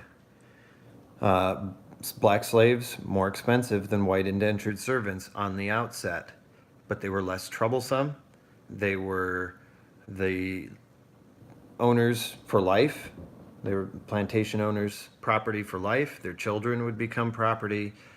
There was no expectation that that black slaves would get land or get rights or be anything but property. Those codes, those slave codes, we talked about this in at least a couple of the classes today, developed or followed from the West Indies, right? We have already talked about the Barbados slave codes. Those get carried over into South Carolina, and then they start getting adopted in the other southern territories. And, well, actually, all of the colonies. That black slavery is very different from white labor. You know, there were black slaves that were brought over that really were treated as indentured servants for a short period of time, where they were able to earn their freedom and move on with their lives. And some black slaves actually became freemen and then bought into the slave system themselves. But after Bacon's rebellion, we start to see stricter slave codes and a much more segregated style of labor, and definitely division of rights based on the color line. Okay.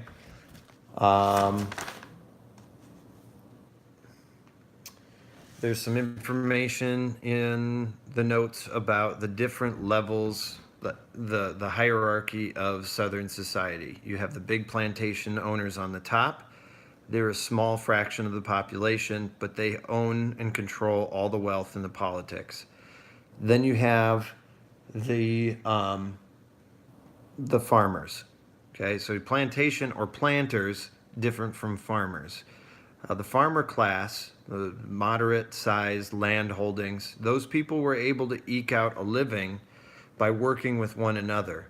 You would have farming families that would co-op, share their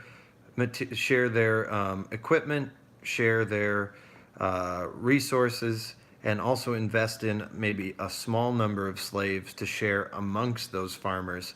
And really, they were not involved in cash crop plantation farming.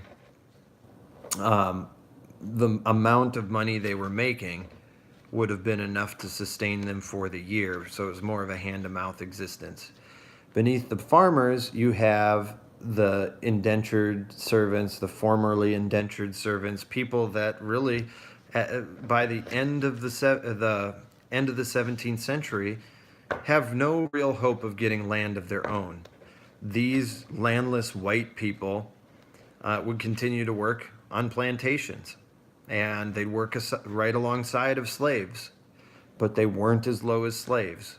In fact, this group would support slavery even though they'd never owned slaves, because the whole sense of superiority, white dominance, the rights of Englishmen, or white American rights, meant that there was always one rung on the ladder that was lower than them, and that was the black slave at the very bottom of the social ladder of Southern society. Okay? Now we're into New England. Right? Look, we're halfway through chapter 4. John Winthrop in the City Upon a Hill. Do I need to explain that again? Are we good with that? Do we understand the metaphor of a city upon a hill, what the objectives of the Pilgrims were, or the Puritans?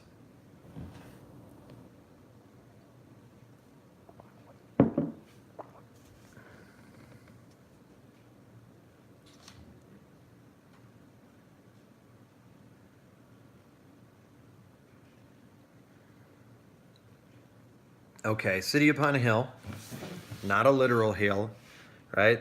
You put a city on a hill, it's highly visible, right? People are going to see it, and that was the whole point. This making your city in a model. Cameron says, absolutely, we need an example. Okay, they were going to be an example for the rest of the world to follow of what it meant to be Christians. They believed they had a covenant, not just with the King of England, but they had a covenant with God who had brought them there. They had received the land, they had received the blessings of a relatively safe journey over, an opportunity to start a new life with their religion. Their responsibility then, their part of the contract, was to create a Christian utopia. To do so, to succeed, would mean God would continue to bless them. To fail, they viewed, kind of like the Israelites, they believed that they were God's chosen people, and if you failed, God was going to punish them more severely than anyone else. And so, in order to secure their utopia from corruption, they implemented systems of government that was based around biblical law or theocracy. Okay? So that's Winthrop's model of Christian charity model, or city upon a hill. They were going to be an example, and in order to maintain that high standard, they needed to create a religious theocracy. Now, even though that sounds kind of like something you would find, like, well, in a backwards nation like Iran, where you've got a religious dictator, New England was not a religious dictatorship. In fact, the Congregational Church, okay, the Church of the Puritans, actually had some really democratic principles, right? All members of the church And remember, you have to have gone through the conversion experience, but all members of the church, which would have been male, and have gone through the conversion experience, could vote, okay, on church affairs. They hired their ministers, they fired their ministers, they made decisions for the church. Within the colony, at the colony level, the regional level, members of the church were considered citizens and they could vote on colonial matters. Okay? Now, not everybody in New England was a Puritan. And that's why at the state or at the city level, at the town level, all landholders were allowed to vote and make decisions on town level decisions. So they hired their officials, their judges, their well, at first their governor, and so there was a lot of democracy or attempts at limited democracy in New England that stemmed from the Congregational Church. You know, the big linchpin was, though, that you, in order to really be a active citizen, you had to have been a converted Christian member of the church. Okay?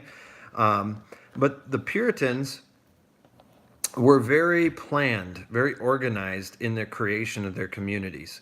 Okay, so they come over, they started the colony, and if a minister or some kind of religious leader wanted to begin a town, they were given a very strict format on how to do that. They got a parcel of land that was big enough for all the people that were going to this new town. In the center of this land, they had to build a meeting house, which would act as a government and as a religious center. Okay? Every member of the community would be given.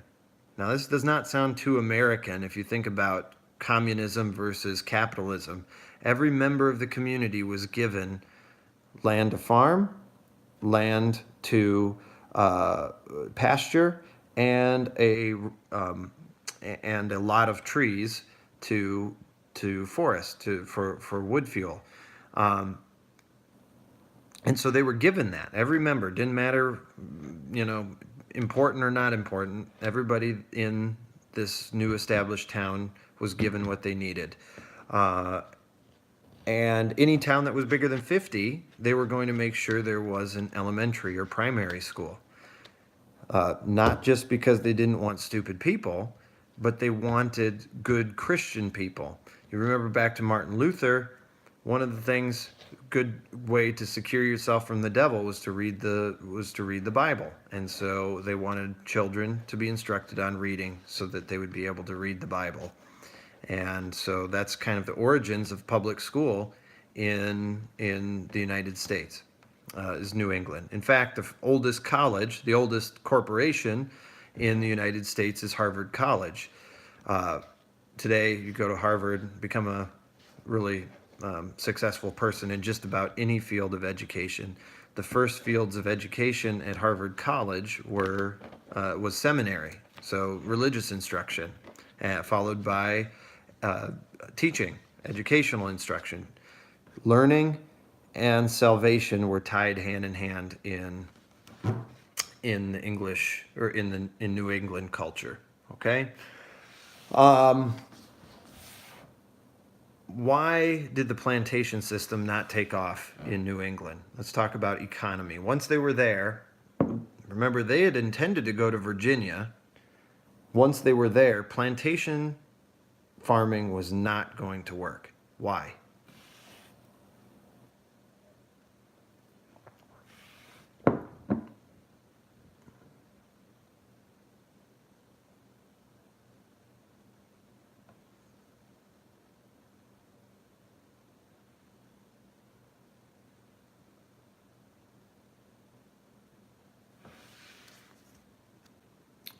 Right. Yep. Soil was super rocky, and the climate wasn't conducive for cash crops like tobacco.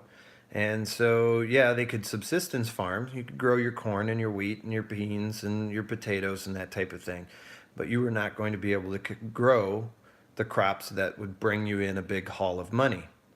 So other means, other forms of commercial economy had to be developed, like timber, aquaculture, fishing was huge, fur trapping. Okay, but I would say fishing and fur trapping on the outset were the most lucrative professions in New England. Shipping as well.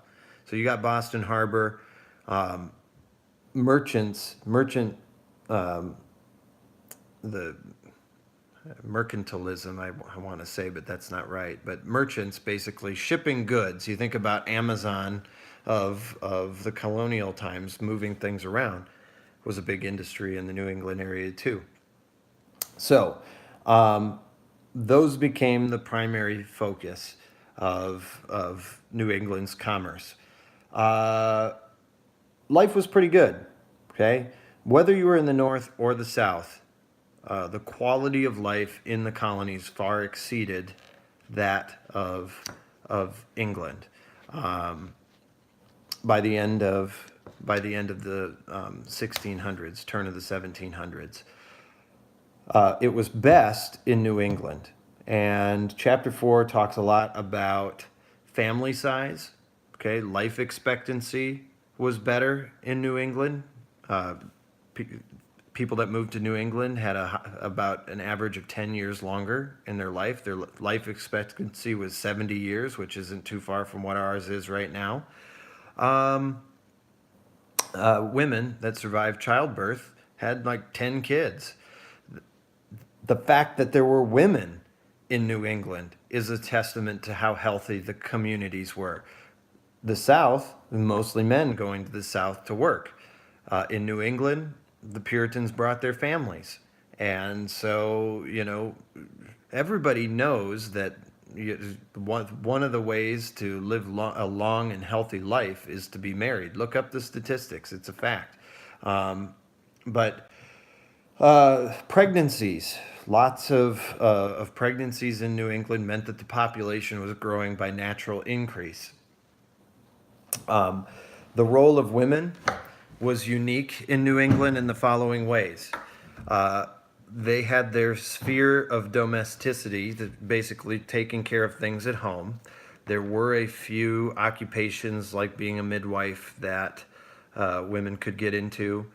But by and large, women played a uh, a, sub, uh, a submissive role to men. In New England, women were not allowed to own property if they were married. If their husbands died and they got remarried, they'd lose their right to their husband's property. The South was not that way because of how frequently men died from all the icky things that were down in the South. Women that were widowed got to hang on to their husband's property. And so when they got remarried, it stayed in their names, which is pretty progressive. Uh, the Puritans and their blue laws passed some of the first anti-spousal abuse, domestic abuse laws that protected women, made it a crime or allowed the law enforcement to intervene if a man was abusive to his wife. Divorce rates were very, very low because of the role of religion in Puritan society. Couldn't get divorced very easily. If adultery was one of those things that would permit a group from being divorced, or would permit marriage to be split up, but whoever committed adultery could be severely punished. And if you've ever read or know the story of the Scarlet Letter, or if you've seen the movie Easy A, that's a reference to the Scarlet Letter where they were required to wear a red A on their gown to mark them as a sinner. So we're getting into the role of the Congregational Church again. And this brings us to the Salem witch trials. Over the 80 years that the Puritans were coming to New England, they were in the population minority. The more non-Puritans that came into this region, the looser their political grip, because they were the political class, the looser that got. And I think we talked about in class the Jeremiad, right? Or if you remember the goofy Puritan roommate and how his preaching of hellfire and brimstone and lasciviousness and all of that, that's reflective of the Puritan Jeremiads, where they would rally against the community and say basically that this whole community is going to hell in a handbasket if we don't shape things up. Ultimately, though, the church started easing its membership requirements. With the halfway covenant, children of non members could be baptized in the congregational church. Eventually, anyone could become a member of the congregational church. Those loosening of the requirements meant that there was less religious zealotry, the sense of hardcore religious people. And that created tension between the old group and the new groups. I think a good example of that is the Salem witch trials. With the whole Salem thing, you see people accusing one another for all sorts of reasons. And you think about our game. People accused one another of witchcraft because it was retaliation. They accused them out of suspicion. They accused them because they wanted something, from someone. So what starts as a group of girls who get into trouble for dancing in the forest turned into this big episode where 13 people were executed for witchcraft. These girls were accused of dancing. They said that they were bewitched by these women that were kind of outcasts in the community. They were single, they owned property, they weren't real good at attending church, and so they were easy scapegoats. Those women blamed other men and women in the community, and in their calling one another out, there was a number of different reasons for it. It could have been that they had a conflict with their neighbor over a land dispute. Could have been that they suspected someone because they just weren't religious enough. But the city upon a hill, that high threshold that we all need to toe the line or God is going to punish us, that came to a head with the Salem witch trials. People believing that this was happening because of sin in the community, but then turning around and killing one another is not very Christian. This came at a time where theocracy in New England was crumbling. Arthur Miller, the author of The Crucible, says that the witch trials basically ended theocracy. I think theocracy was coming to an end in that era anyway, because of how the composition of New England was changing. But nonetheless, it's a good example of how good intentions turned awry. Okay, let's see.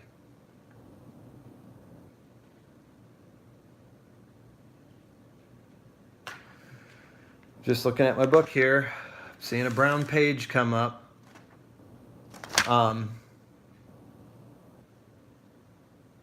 All in all, everyone, regardless of their occupation, practiced farming. Okay? There were no Walmarts, there were no Hy-Vees, there were no Trader Joe's.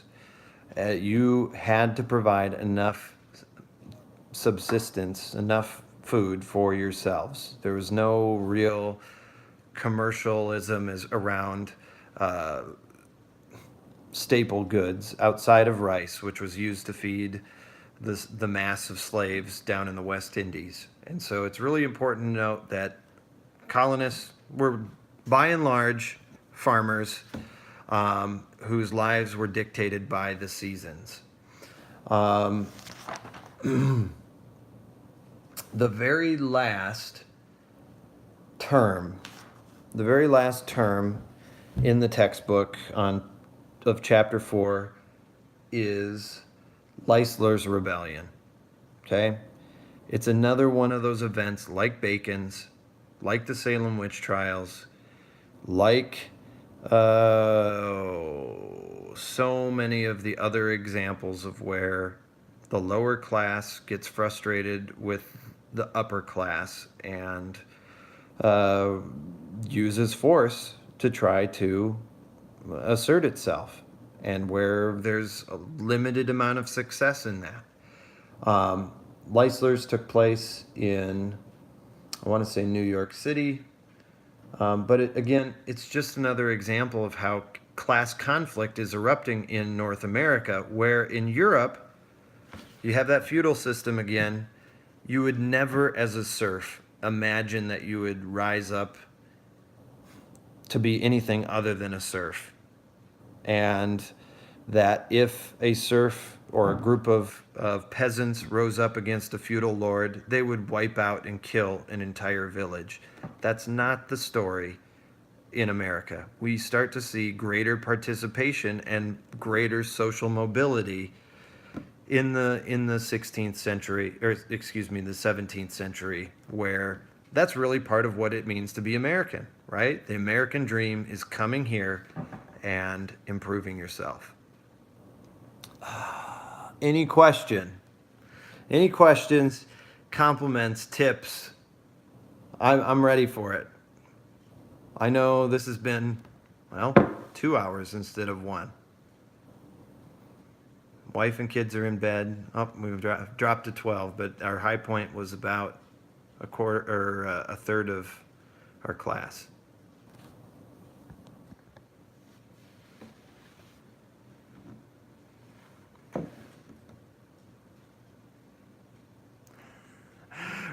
Thank you for reminding me about the dog. Did this? Okay, yeah. Rob says this helped, but before you guys all log off, give me a sense of: are you feeling pretty confident? Are you feeling like you've that what I talked about tonight wasn't a surprise, but that it's refreshing to know that you're on the right track? Or give me a. It was helpful. Okay. Yes, you're welcome. But confidence. Give me some feedback about your confidence going into tomorrow.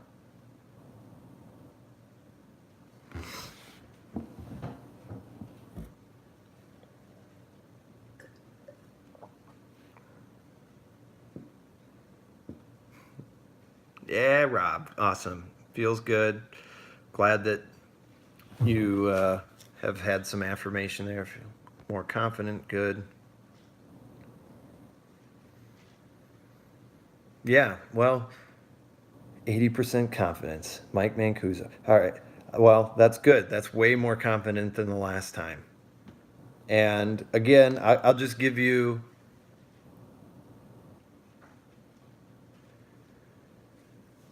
Okay, well, rest is an important part of preparation too, and help connect to the chapter.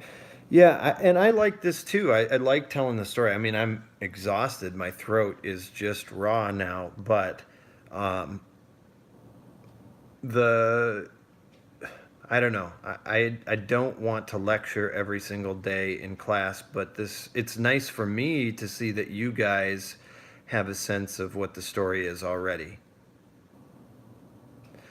Well, um, Ariana says she feels better, but she hopes she remembers all the details. Correct me if I'm wrong here, okay? But did you get the sense in the first test that it's more about trends and analysis than it is about regurgitating fine detail, right? That do you notice that about the AP questions or the kinds of questions that are asked at this level? That you can sometimes figure out the answers even if you don't have the details memorized.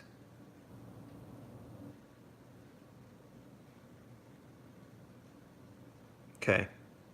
Miley, good to hear from you. Um, and Rob says it's more about the links over memory. And isn't that refreshing to know that it's more about the story than it is about memorization? Like the 3Ds, right? And Not that that's a perfect key, but to know that our history with Native Americans has really been about treating them as disposable, that they, their efforts, no matter how noble they are, seem to fall apart because of disorganization, and that really the policy has been about treating them as disposable. We're going to see that over and over and over again. And isn't that the better lesson, or the more meaningful lesson of history than this war, this war, this war, this war, this chief, this war, reservation? I mean, that's my opinion of it, but yeah. Good. Well, I'm really glad you guys stuck it out, and it's late. Well, it's late for me. I've done my job, I hope, and I'm going to, what time is it? I don't know. Catch some Game of Thrones or go to bed, one or the other. And you guys should get some rest too. You know more than you think you do. Dog, good night. Thanks, Rob. All right, everybody. Have a good night.